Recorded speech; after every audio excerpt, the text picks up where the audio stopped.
Natural disaster part 3. We have already seen natural disaster part 1 and part 2. Let's start with natural disaster part 3. Topics to be covered in this part: natural disaster, drought, cause of drought, consequences of drought, that is famine, preparedness for drought, natural disaster, volcanoes, type of volcanoes, and consequences and precautions. So let's start the chapter. In this part, we are going to see two natural disasters. The first one is drought. Drought is an extended period of acute shortage of water in a region. Because of this shortage of water, the land developed this kind of cracks on the surface. Suddenly, the rainfall stops and the water is completely absorbed in the terrain, and that's why there is the situation called drought. Drought affected areas have very few natural sources of water. So that's why people have to go to faraway places in order to fill water. Farmers are the worst affected during the drought. So you can see here the farmer sitting and looking at his crops.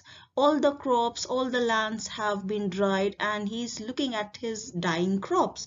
And that is the situation where there is no rain. The paddy field completely dries and it has developed cracks, and farmers have no source of water to fill their farms and cultivate their crops. Droughts are caused because of many reasons. We cannot blame only one reason for the occurrence of drought. There can be many reasons. It can be a short-term reason or it can be a long-term reason that is behind the occurrence of drought. The first one is lack of rainfall, because sometimes the area falls in a rain shadow area, or sometimes simply the monsoon is very less. The rainfall is less, and that's why area gets very less rainfall and there is not enough rainwater to refill the current sources. Insufficient water supply to meet the needs of population of the region. Like said, that if the area is completely filled by people and lots of peoples are living there, then if rainfall is short that year, the sources of water will not be refilled, and then people will use the leftover resources, and then there will be a shortage of water. That can also lead to drought. Third reason is overuse of water. Sometimes because of some new plants, suddenly the water in that area has been used too much, and that leads to drought. Human activities like afforestation also leads to drought. Climatic changes that are occurring day to day also leads to drought, and that is also known as dry seasons. So after the rainy season, when the season is dry, then there is a chance of drought. Now let's understand the consequences of the drought. Cultivation is not possible in case of drought. It causes scarcity of food. It also leads to starvation and death of human beings and animals. So one thing leads to another. Cultivation, because lack of water, there is no cultivation, and if there is no cultivation, there will be no food, and if there will be no food, then human beings and animals will definitely die. In India, Indian agriculture is heavily dependent on climate. A favorable southwest summer monsoon is critical in securing water for irrigating crops. If the monsoon fails, then the crop will fail. So that is the condition in India. Droughts combined with policy failure have periodically led to major Indian famine. So when there is a drought, government makes certain plans. But if those plans work against the farmers or the people living in that area, then there is a policy failure. And this leads to major famines of India that India has seen in the past. Some of the famines that India has seen are Great Famine of 1876 and 1878, that was definitely in Bengal, and the Bengal famine of 1943. You can see the picture of people living in Bengal of that time. You can see how bones are showing out in their skin. So that was the condition of this famine. So at last, when drought is accompanied by acute shortage of food, the situation is known as famine. The next question arises, how can we prevent these droughts, or how can we prevent the effects of the drought? For these, we require certain preparedness for the drought. Reservoirs should be constructed for storing rainwater. This will prevent the surface runoff of the rainwater, and it will be stored with us for future use. Second one is, farmers should be educated to avoid overcropping and overgrazing of the land. So when the farmers use crop cycle, that is planting of crops one after another, this increases the water used for irrigation, and that leads to overuse of water. So this should be prevented. Initiative should be taken by government to limit human settlement in drought prone areas. So the government should be in taking initiatives to prevent people from settling in those areas which have been always there, prone to droughts. Rainwater harvesting, which involves collecting rainwater, should be encouraged. So that is the ultimate thing that we should follow, rainwater harvesting. So these are the preparedness that if we take, then we can reduce the damages of the drought. The next disaster that we are looking is the volcanoes. A volcano is an opening on the Earth's crust, that is core, through which the molten materials, magma, comes out from the interior of Earth. Like we have seen in the previous part of earthquake, the structure of Earth, the inner core is still liquid form and it is very hot, and this is called the magma or the molten material. When these molten material moves, there is a certain pressure created due to the heat as well as the movement. This pressure wants to get out from the earth's surface, so it requires a vent or a place from where it can come out. So wherever the land mass or the crust is weaker, it finds the gap and tries to come on the surface. This molten material flowing through the vent is called lava. So first inside the earth it is known as magma. When it comes towards the opening through the vent, then it is called lava. When volcanic eruption stops, the lava cools down and forms a mountain.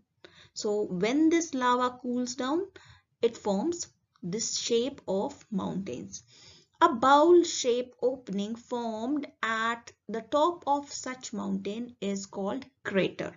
So the top of the mountain, this area, it looks like a bowl-shaped opening, and that is called crater. Now let's start with types of volcanoes. There are basically three types of volcanoes. The first one is extinct or dead volcanoes.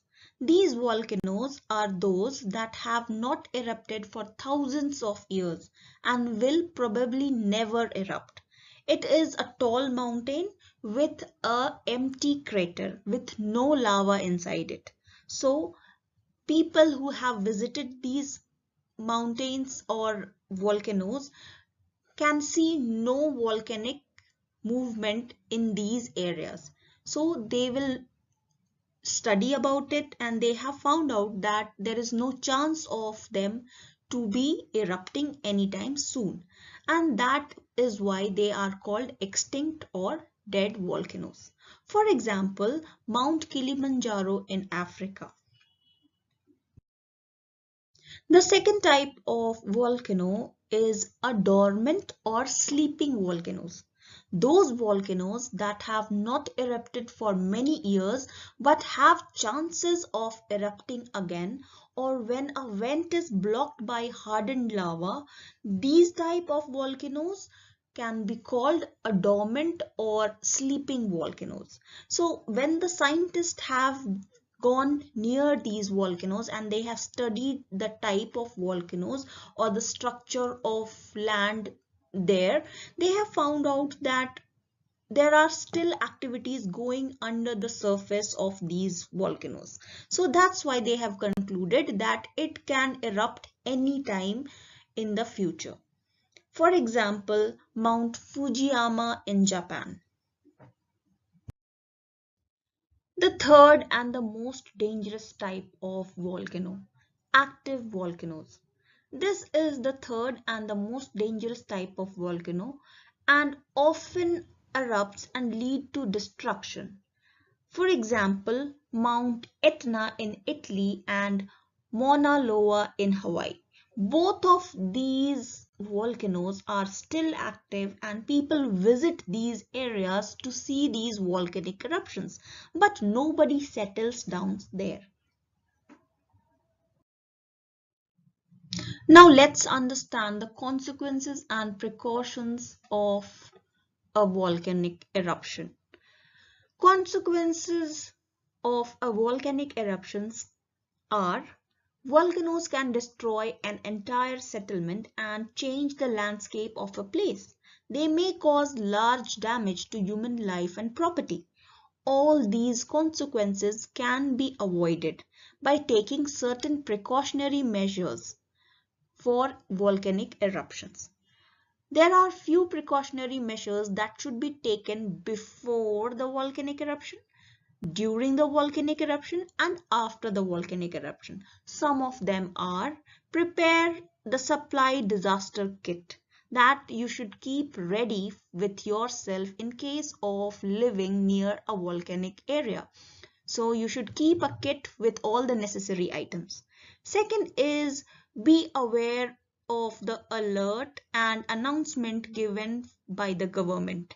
And the third one is to put the machineries and animals in a safe place. Also to make an evacuation plan to leave the house and what will be the steps that you will take to leave that house. Now, during an volcanic eruption, you should wear a goggle and a mask in case of ash falls and heat. That will help you to avoid ash in the air and heat of the air. Close all the doors and windows and follow the evacuation order.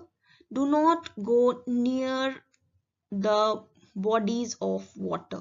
So these are the things you should avoid during the volcanic eruption. The last one is after the volcanic eruption. Do not immediately enter your house. Instead, clear the place first, especially the roof.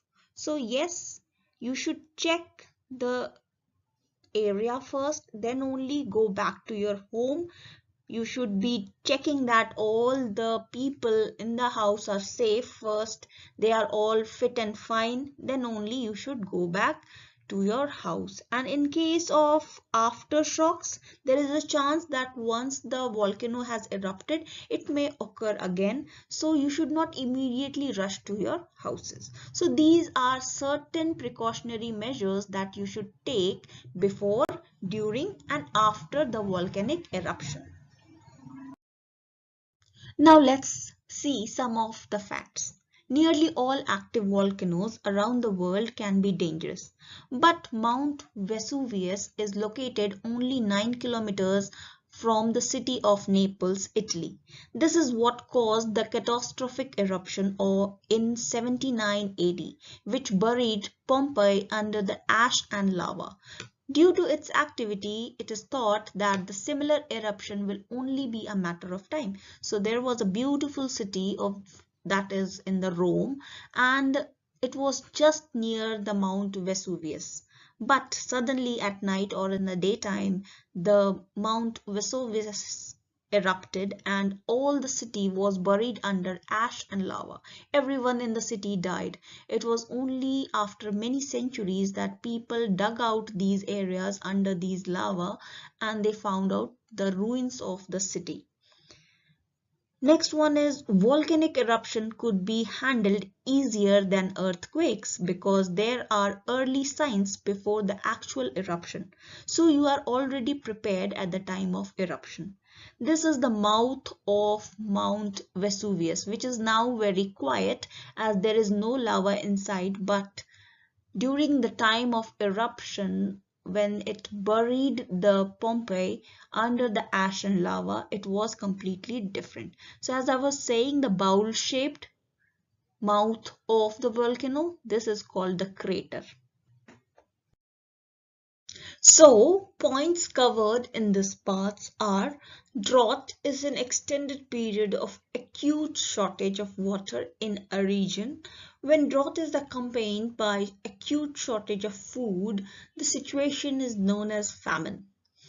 A volcano is an opening on Earth's crust core through which molten materials like magma comes out from the interior of Earth.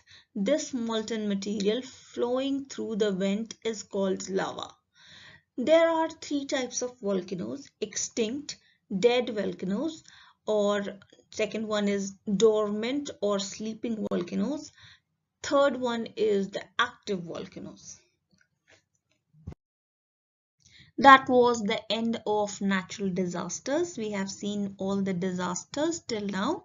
Thank you and thank you for learning.